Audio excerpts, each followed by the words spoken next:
book is so interesting to me because it really started out as a food memoir.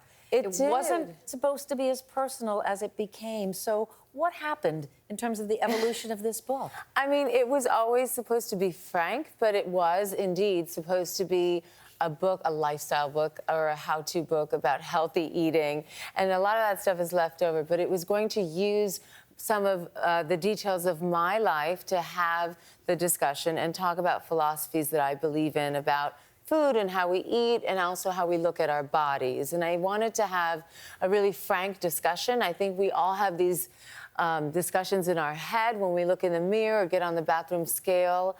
And I think as women, you know, our appearance is scrutinized, especially on TV, in a way that men's just aren't, you know, and have nothing to do with our jobs. I get that it's a visual medium, but still.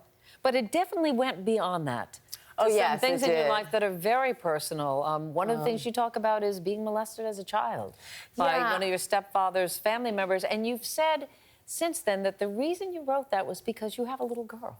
Yeah, obviously it wasn't easy to talk about. I don't dwell on it much, but I wrote it because I now have a daughter, and she's 6. And when that happened to me, I was exactly a year older than Krishna is now. And I wanted to have a frank discussion because it happens to a lot of us. Yes. You know, it happens to a lot of little girls, but it happens to a lot of little boys, as we know now, too. Absolutely. And it did feel really raw, vulnerable. I felt flayed, but I had done it to myself. Right. But I have to tell you, now there's nothing anybody can say about me that I haven't said about myself. And that is liberating. That is very liberating. You know? I'm going to move on from that subject, but since you've talked about it, I'll open up too. One of the reasons I talked about being abused in a relationship was because I have a daughter. Yes. And around her age, she's 23 now, which is around, I was a little younger when it started, but that was exactly my process. I thought, that Lily is me.